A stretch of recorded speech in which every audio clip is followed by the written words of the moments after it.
Assalamualaikum warahmatullahi wabarakatuh. Urang teraskeun deui macakeun tafsir juz amma karya Ustad Suhendar. Ayeuna urang tos dina hanca surat Al-Fatihah ayat kagenep. A'udzubillahi minasyaitonirrajim. Bismillahirrahmanirrahim. Ihdinas siratal mustaqim. Pancegkeun abdi sadaya dina jalan anu lempeng.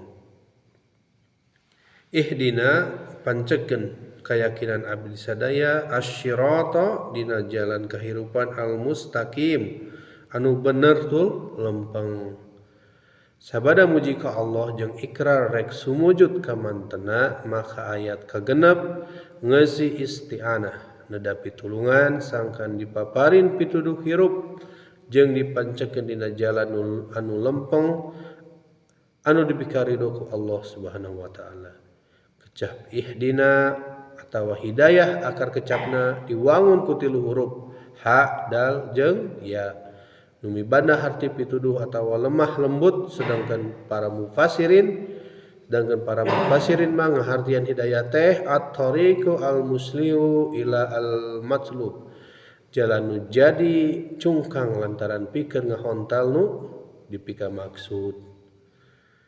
Ihdina hartina mugi abdi sadaya dipaparin pituduh, kecap hidayah lamun disambung ku huruf jar ila mibanda harti anu menta pituduh can aya dina jalan nu bener sarta lamun hidayah teu disambung ku huruf jar ila seperti ayat di luhur bisa diartian nu menta pituduh geus aya dina jalan nu lempeng serta neda dipancegkeun sangkan ulah lancak lincih luncat mulang leupas tina tali Allah. Leuwih dijentrekeun dina Quran surat Maryam ayat 7 genep jeung Allah bakal mancegkeun pituduh ka jalma nu geus meunang pituduh. Kecap asyirata akar kecap dina sin ra jeung ta. Dina ilmu linguistik lamun huruf sin ngarendeng jeung huruf ra maka huruf sin disadana jadi shad. Kecap sirat jeung zirat mibanda harti ibtila anu hartina neureui buleud atawa neuleug.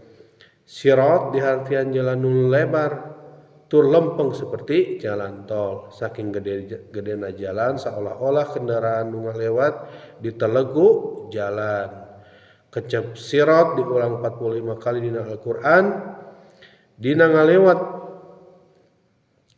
dina bentuk mufrad atau tunggal. Hal ieu martelakeun yen sirat mah nuduhkeun kana hiji-hiji jalan kahirupan anu bener.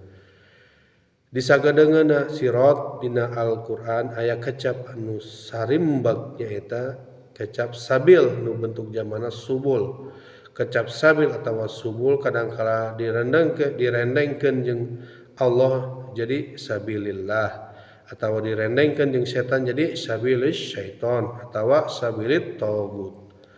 Rupa-rupa pamandegan jeung jalan kahirupan sakabehna kudu ngamuara kana sirat tau mustaqim. Sakumaha dijentrekeun dina Quran surat Al-Maidah ayat ke-16. Ku eta kitab Allah ngabingbing jalma-jalma nu nuturkeun karidwan kana sabulus salam jalan-jalan kasalamatan. Jeung ku eta kitab Allah ngaluarkeun jalma-jalma tinu pararoek kanu caang kalayan izin mantenna jeung ngabingbing maranehna kana sirata mustaqim jalan anu lempeng. Kecap mustaqim akar kecap dina qoma yaqumu. Sakitu wae urang bacakeun ngahanca dina surat Al-Fatihah ayat kagenep. Qul qouli hada wa astaghfirullaha li wa lakum. Assalamualaikum warahmatullahi wabarakatuh.